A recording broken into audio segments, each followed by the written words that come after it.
Okay. Hi, my name is Debbie Jensen. I'm a professor of physical education here at Cerritos College. I'm also a former head women's soccer coach and assistant men's and women's track coach here at Cerritos College. This is my 25th year of teaching and my 30th year. I spent 30 years as a coach as well. Okay. In the philosophy aspect, what sort of values on physical activity do you implement as an instructor? Well, for my philosophy on physical activity is centered around improving a student's self-confidence and self-efficacy, and we do that by setting goals in the class, explaining the importance of the physical activity, and then working towards improvement or exceeding the goals that they've set. And maybe I talk to the kids and help them set their goals as well.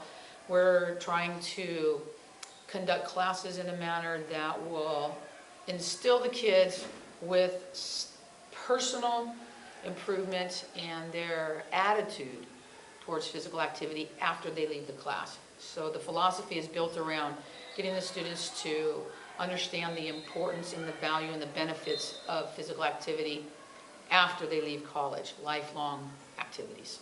Okay. What sort of methods do you give your students about the nature and value of health and physical activity, particularly in exercise, sport, games, etc.? The methodology for that would be, like I said earlier, the goal setting. We attach that with maybe we'll give a pretest for something. We'll take a look at it, we'll set some goals, and then we'll be testing as we go through the semester, and they will be able to evaluate their own improvement or lack of, and then we take a look at why they're not improving. So we have to get to the heart of things sometimes for the kids to improve, because they have to determine what's going on internally. We can demonstrate everything externally with assessments and goal setting, but then they have to figure out a way to improve and really embrace what we're trying to accomplish physically and mentally and socially in our classes. Okay. As for the history aspect, describe some patterns of change and stability in the physical activity that you have seen throughout your years as an instructor. For example, fitness trends and the popularity of badminton in the past versus now. One trend that I do not like is calling physical education physical activity. I don't like it. We're in schools. We are supposed to be teaching. As soon as we say physical activity, we start heading towards leisure activity and recreation. We need to keep education in there. So I'm opposed to calling what I do as physical activity. I'm a physical education teacher. So this is a trend. We don't want to call it PE because people don't like PE. They have bad experiences with PE. But it's okay if we say physical activity. Physical activity takes all of the education out of it. So that's a trend that I don't like. Another trend that's happened in my career path, which is physical education, is we've gone away from teaching sports and we've gone heavily into fitness. Now, I like the idea of meshing fitness into our physical activity classes, but not to the point where it takes over everything.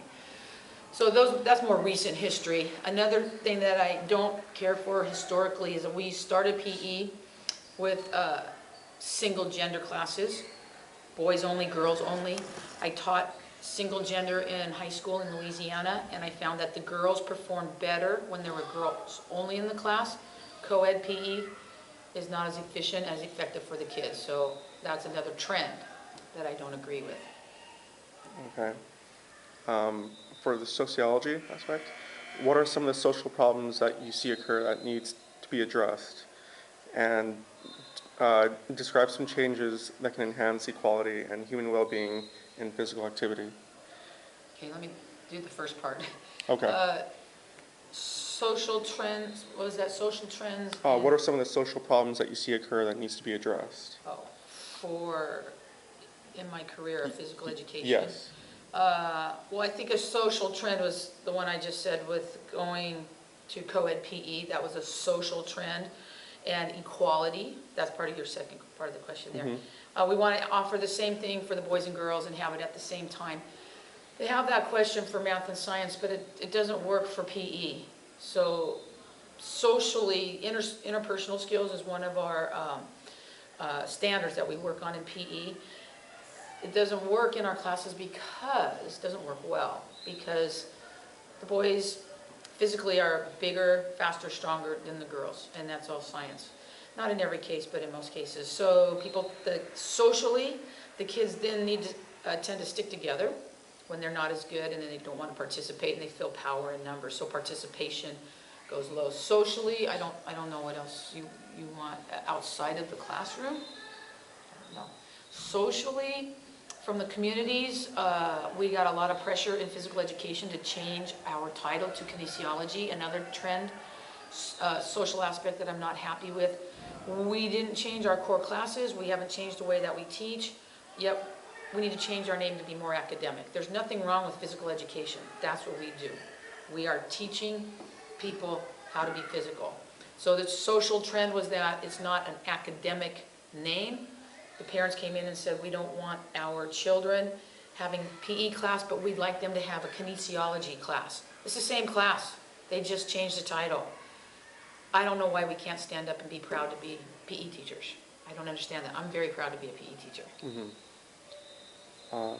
As for motor behavior, the principal specificity of practice is defined as practice conditions that are similar to actual game performance and will benefit their performance in athletic contests. Do you use this principle in your teaching? Absolutely. If the specificity principle states if you want to run faster, you have to run. If you want to make more free throws, you have to shoot free throws. You don't do cross-training in specificity. You have to do that particular sport, event, position, movement. You have to do it with thousands of repetitions, specific for that movement. So repetition is the way to achieve specificity. And the repetition can come in whatever variety I just mentioned. It can be for a sport. Within the sport you have different events, you have different positions. You're not going to train the center for the football team the same as you're going to train a receiver. They have different demands for their position. If we are going to play badminton, we're not going to play with the tennis racket. Now you might do some other drills that would use different implements, something that's weighted, something that's lighter, but that's not for specificity. So in our classes, in my PE classes, we achieve specificity every day because we do drills, warm-up drills. We might do some small games that are specific for one movement. Badminton, it might be one stroke. In running, it might be for their knee lift, and we identify what we are working on and why, and we work to achieve good motor patterning for that. So it's absolutely necessary for success and improvement. Okay. What are some of the techniques you use to keep a student's focus? Blow a whistle as loud as I can.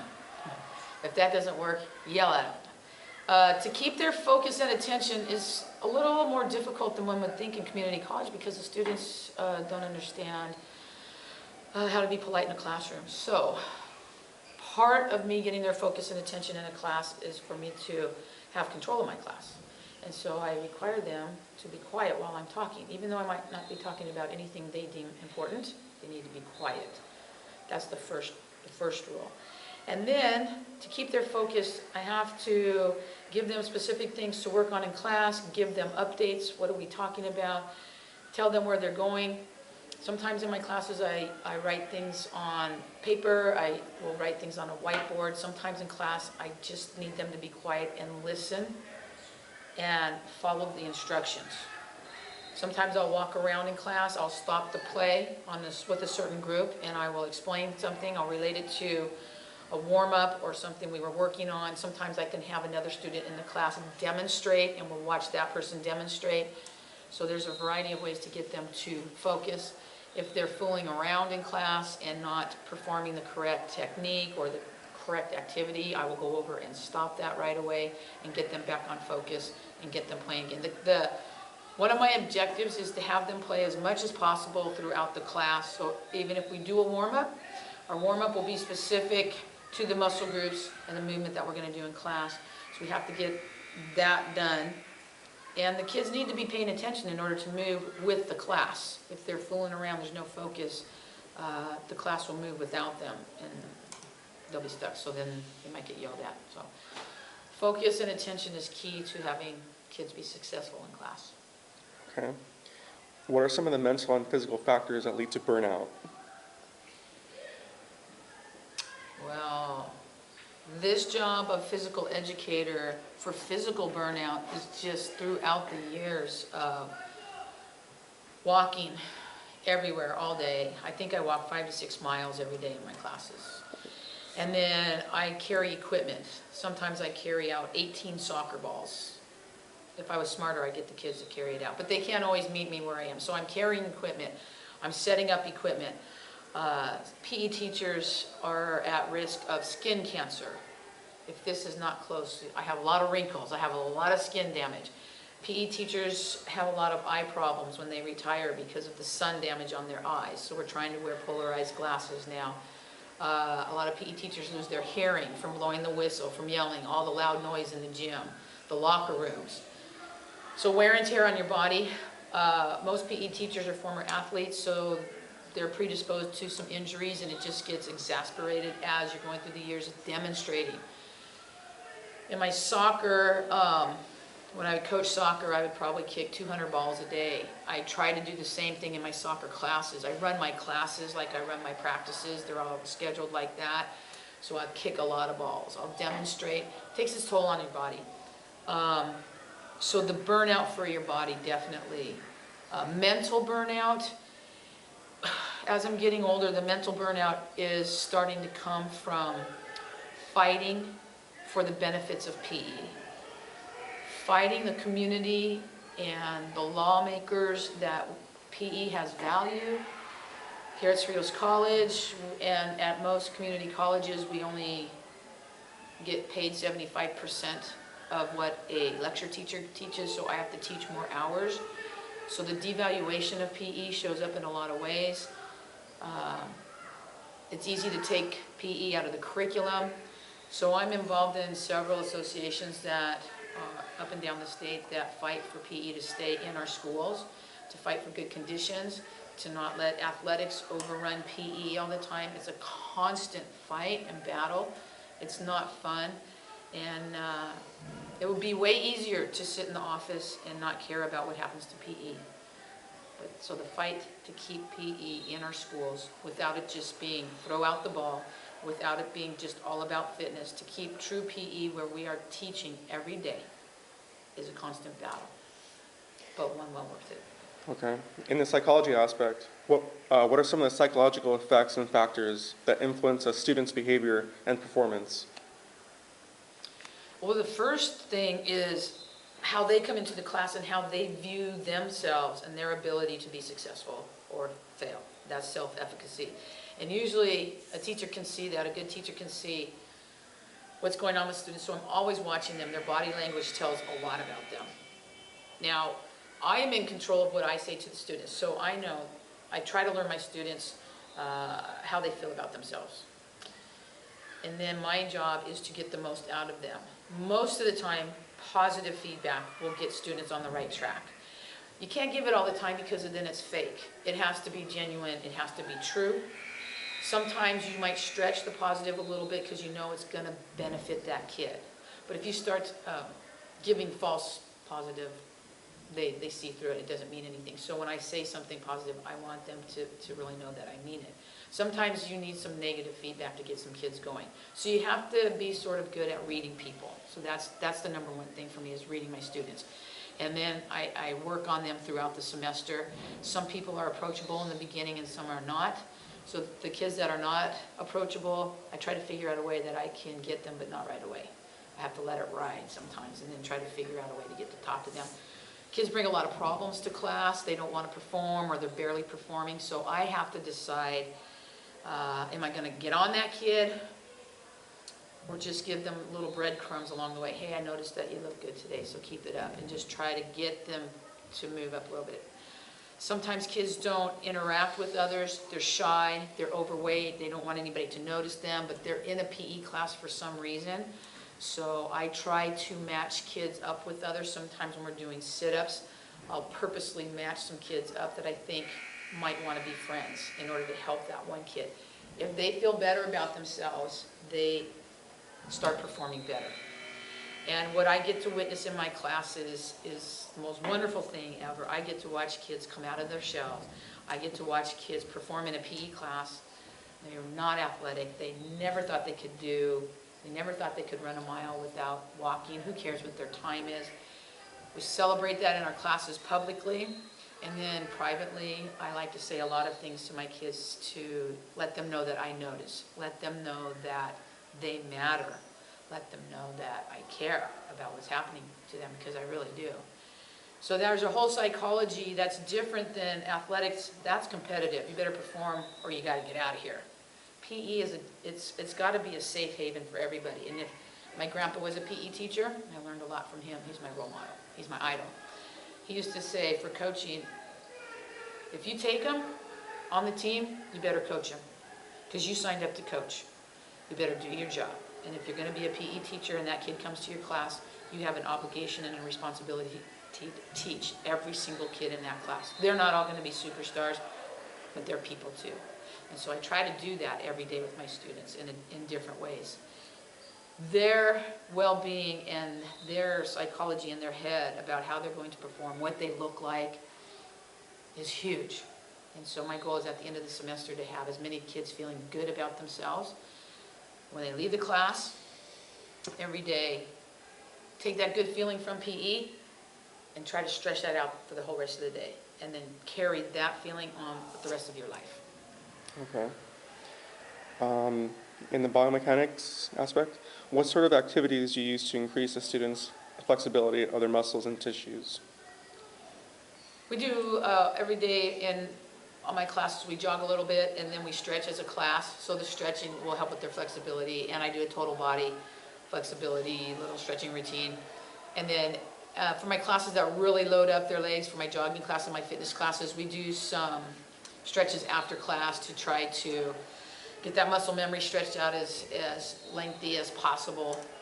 We do a dynamic warm-up in the beginning of class, and then after we do our workout, we do static stretches afterwards. Once you start your warm-up, a lot of static stretching isn't good. Dynamic stretches all the way in the beginning, because once you do static stretches, you shut down the neurological gateways again. So you want to keep them open, and that's done through dynamic warm-up. So just a dynamic warm-up, also jogging your lap. You start to get the blood flowing to your muscles. You have your core temperature warms up. So simply by doing that, your muscles are getting more pliable. And then you sit down and stretch. Not sit down, but you stretch after that. And everything. I don't do a sit and reach test in my classes. I don't test flexibility in my class, but we address flexibility. Did you ask me for motor learning? Yes. Is that a motor learning question? Well, motor learning is about muscle patterns. So I guess we do the same routine, so we're on a routine. So generally for motor learning, I think in terms of movement, I want to do a lot of the same movement so the kids can develop a pattern of movement that's appropriate. So in terms of flexibility, I usually think in terms of the fitness component, where I want to work on their range of motion in each joint. Okay. In the physiology aspect, how can environments such as high temperatures and high altitudes affect a student's performance? Well, high temperatures, their heart rate will go up. The body's working extremely hard to cool it off with this natural air conditioning. And with that high temperature and then high body temperature, we get our kids into a little bit of danger of heat stroke. Yeah, we don't want to have that. So for that, what's the question again? Sorry. How can environments such as high temperatures affect a student's performance? Okay, well, then we have to be cognizant of potential dehydration. If we have that, the muscles are going to shut down, the kids can pass out, so we want to avoid all of that. Altitude training is very similar to running, it has the same effects as high temperature actually, so when you run at high altitude. Well, you're also running with less oxygen, so you can go into oxygen debt quicker at high altitude. But if you can learn to train in it, it actually works to your advantage. When you go back down in low altitude, you have more red blood cells carrying oxygen, and you can perform better in the endurance events. Altitude, humidity, that's what it is. Humidity acts in the body react. The body reacts to humidity in a similar way as altitude, actually. So if you train in humidity, it's pretty good for your, when you go to different environments. No humidity, low altitude, better performance. So high altitude will affect it. High temperatures affect in a negative way. Okay. As the second part question, how does physical activity and exercise improve a student's health and fitness? Well, you can lose weight, you can get your cholesterol into normal ranges, you can help fight diabetes, you can help fight obesity, the kids are coming with those.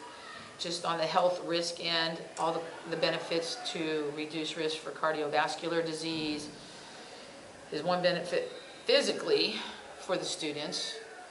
And then their mental health is affected because they feel better about how they look. Their social skills improve. They learn how to work with people in class. They sometimes are put into leadership positions, so they grow and develop in that area. There's a lot of personal growth in our physical education classes. And all of those different categories are lifelong learning categories that they can use outside of the class. So their personal growth occurs with the hopes that they'll be better people with their friends, their family. They'll be able to communicate. In their community, they'll be better citizens as well. Okay. The term pedagogy primarily focuses on teaching life-referring knowledge such as social skills and cultural norms. How do you use this principle in your instruction? Pedagogy, for me, means teaching methods. So every time I make up a lesson plan, which I have to make up before I go to class, I'm using pedagogy. Which methods am I going to use? How am I going to set up my class today? What am I going to talk about? When is the test going to come up? What am I going to do for the test? What cues am I giving in class? That's all pedagogy, and teaching is pedagogy. So that's what I do every single day.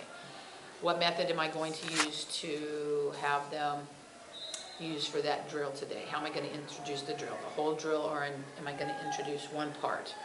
We have this 3-stroke sequence in badminton: underhand clear, overhead clear, and then a smash. And then we did that for a while, and then we did underhand clear, overhead clear, and then a drop. So we said that all. Before we could do the 3-stroke sequence, we had to first learn the underhand clear. Then we had to learn an overhead clear. So then we learned part, whole. That's one pedagogical method that I use for teaching technique: part, whole. So there's different methods that you can incorporate for different reasons. Just how you're going to put your lesson plan together that will best fit the class you're teaching and the kids that you have in that class. Okay.